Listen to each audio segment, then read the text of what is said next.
What's up, YouTube? My name's Andrew, and I've been talking about this a while, but I'm finally making a YouTube channel, and this is going to be video number 1. I get asked this question a lot: why did I buy this thing? So let me make a long story short. I work in Wilsonville, Oregon, and I basically live 2 miles away, and I bought this 2010 Mercedes E550 with 143,000 miles on it, for obviously dirt cheap, and I just drove that thing to work every day, no big deal.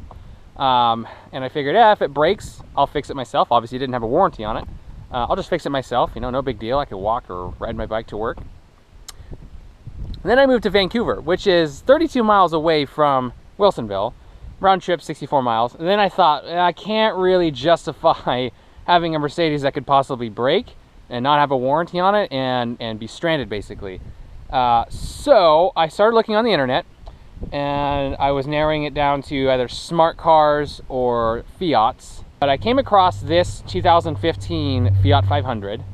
It was brand new, so it was a really old unit, because obviously 2016s and 17s are coming out now.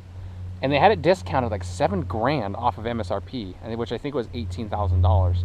So it was an $11,000 ask, and I thought, well, shoot, a car with a full factory warranty for 11 grand, which was cheaper than what I paid for the Mercedes. Why not? I mean, that seems like a win-win, right? And it's not a bad-looking car, despite what anybody thinks or is going to say to me. It's not a bad-looking car, and it's freaking blue, okay? And it has a manual transmission, which gives me points, so I'm cool with it. Anyways, let's hop in, go for a ride, and talk about the car a little bit. Okay. So, let's talk about why I do like this car. You know what? No, scratch that. Let's talk about why I don't like this car real quick.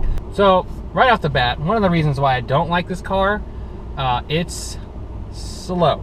But I'm on this kind of deserted road, and I'm going to do a 0 to 60 test, and you'll see what I mean. Let's just get at it, I guess. 20, 30, 40, 50, 60. That's 60 miles an hour. It's so slow. You might be asking yourself, well, Andrew, why does it matter if your car is slow? That shouldn't really make a difference. Put driving aside, like for fun, and put the whole like testosterone, like my car's faster than your car, aside as well. And sometimes it can be a safety issue, and what I mean by that is like merging into traffic. Like if you have an on-ramp that has the wall and you're trying to get up into traffic and people are going a lot faster than maybe you anticipated, this doesn't really get up to speed fast enough sometimes, and you have to kind of either wait or just kind of cut in, and it's a little bit scary at times. The other thing that I don't like about this car, the fact that it's small. And again, I kind of bought it for the economy reason, and that's what you have to expect is a small car. But there's times where, like the back seats, for instance, they're completely useless. I had my wife back there, who's very tiny, by the way, and they weren't comfortable. And again, I get it. It's not supposed to be a comfortable car, but it's just a point to complain about, I guess. The other thing I don't like about this car is the stereo system. It's lackluster at best. I mean, it does the job if I'm commuting. Like I'm not like sitting in here expecting a concert, but you know, it gets distorted really quickly. I have to turn the bass all the way down. You know, a small thing, but again, something to complain about, I guess. The seats aren't the greatest, and I guess I hate to complain, mostly because it is a cheap car. So yes, of course, Andrew, it's not a E550 Mercedes with massaging seats. Like, I get that. But yeah, the seats aren't very comfortable. When I drive to work and back, it's fine, but if I were to take a 5-hour-long road trip, I probably would have to stop every once in a while or shift or do something. The clutch is terrible. And by terrible, I mean there's no feel whatsoever. I mean, I can push it in, and as I'm bringing it out, like you can normally kind of tell when the car is going to start engaging. Not in this car.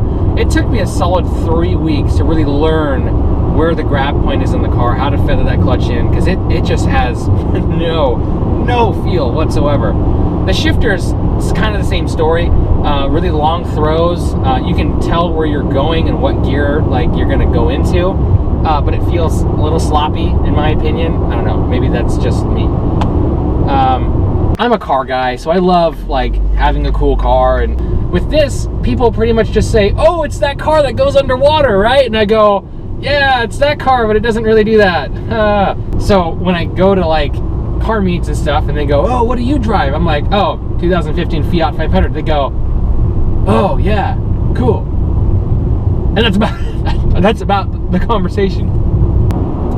Now let's go over some of the reasons why I absolutely love this car. One, the size, and again, that's a contradiction to what I said earlier, but it's tiny. I can park anywhere in Portland, and it's also narrow. So I can fit into spaces a little bit better. I can go into different places without having to worry about being door dinged because my car is so big. It's so close to other cars. It's kind of an inconspicuous car. I can drive it anywhere. Nobody gives a crap. I can park it anywhere I want without issue. That's great. It's blue, and to be honest, like that was a huge selling point to me. There was 2 cars on the lot that were this price, and they were both blue. I don't know if people hate blue in this car, or maybe it was because they both had a manual transmission that they didn't sell, but I like the blue color. I also love the fact that it's a manual transmission. I mean, how many brand new cars these days are sold with a manual transmission? Not very many. Maybe for good reason, because automatics are actually more efficient. But with that being said, I'm going to say this with as light a heart as possible, and people are going to make fun of me. This car is really fun. I mean, with a manual transmission, it's slow as hell, and it doesn't really take a corner very well. But it's more fun than if it had an automatic transmission. I don't like it. It's fun for me. Like, I'm getting into this car, knowing what it is, and it's fun with that kind of perspective glasses put on, right? The insurance is cheap. It was $50 cheaper per month, which is pretty considerable than my Mercedes was. And that's actually with lower deductibles and with added coverage for uninsured motorists and one other thing. I can't remember what I added, but I added a bunch of other things and my insurance still went down $50. It just made sense for me to buy this car.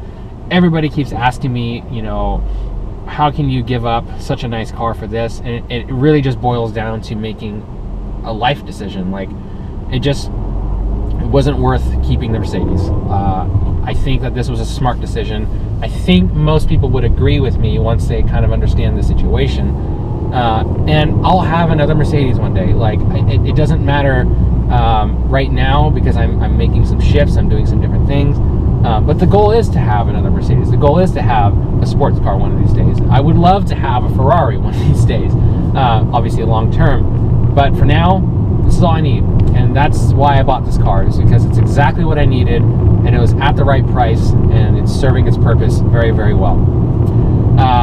So this is obviously my first YouTube video, but if you guys have suggestions for other videos you want me to make, and it could be around the Fiat. I mean, if you have any other questions about the car, I'll try and make a video about it or answer your questions. Yeah, I'm gonna keep trying to make videos. It would mean a lot to me, guys. Seriously, a lot to me if you shared this video with your friends who are contemplating buying a Fiat or getting rid of their nice car for another car. You know, it would also mean a lot to me if you subscribe to this channel. And it would mean a lot also to me if you commented and let me know what you think, like or dislike the video accordingly. I'll try and stay as engaged as possible on social media accounts. So my Instagram, @AndrewFelixOwen, Snapchat, @FattyMan, PhattyMan. Might change that. I don't have a Twitter, to be honest. I don't think I'm gonna get a Twitter. And that's about it, guys. Thanks for watching, and I'm gonna come up with a cool way to say goodbye to you in the future, but for now, it's just goodbye.